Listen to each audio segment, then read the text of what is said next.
Ambiance des grands jours dans le quartier de Mekor Chaim à Jérusalem pour l'inauguration de la synagogue Beit Yosef. Ils étaient venus nombreux, petits et grands, assister à l'événement. La somptueuse bâtisse, subtil mélange architectural de modernité et de classicisme, se veut un nouveau point d'ancrage pour la communauté francophone de Jérusalem.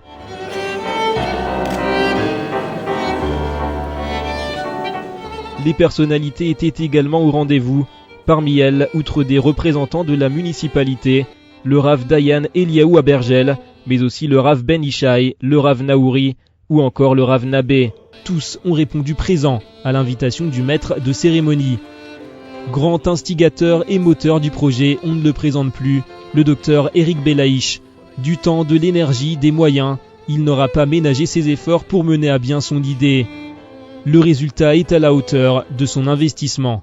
Donc on a décidé avec le comité de prendre le taureau par les cornes et puis d'aller demander un terrain à la mairie. Ça n'a pas été chose facile et on a mis presque 6 ans pour avoir le terrain. Le moteur, c'est la volonté d'offrir à la Keïla des endroits, un local qui soit mechoubad, qui soit à la hauteur des attentes de la Keïla. Ça, c'était notre principal souci. Eh bien, les obstacles, c'est essentiellement les obstacles bureaucratiques. Je dirais, la mairie de Jérusalem n'est pas une mairie facile. Et on ne sait jamais d'où le coup va venir. Alors c'est vrai, on a trouvé dans cette mairie des gens formidables qui ont compris un petit peu nos attentes et qui ont accepté qui ont compris notre projet et qui nous ont aidés. Je pense que sans cela, ça ne se serait pas fait. Bien entendu, à Kol Min Hashamayim, tout s'est fait d'en haut et puis les portes se sont ouvertes petit à petit, mais on a eu beaucoup de difficultés bureaucratiques. Des obstacles confirmés par un autre acteur principal de cette réussite, le docteur Marc Zerach. Il insiste sur l'importance du collectif. Comme on ne peut pas arriver construire une synagogue à Jérusalem sans avoir d'obstacles, c'est une preuve justement d'avoir des obstacles, c'est une preuve que c'est quelque chose de émettre de vérité.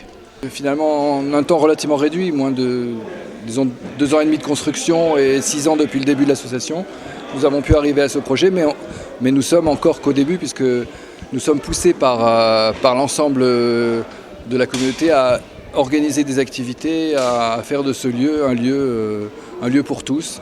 Et pour nous, c'est très important d'avoir une Keïla, une communauté, parce que la communauté, ça permet de renforcer les plus faibles.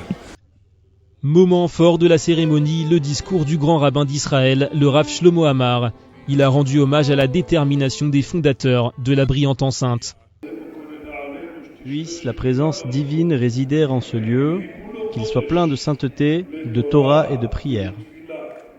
C'est le Rav Amar en personne qui a procédé à la pose de la mezouza. Au final, tous sont repartis heureux et émus, avec le sentiment d'avoir participé au lancement d'une grande entreprise. Une belle soirée sous le signe de la fraternité et agrémentée par la très remarquable prestation du violoniste Gabriel Chouraki.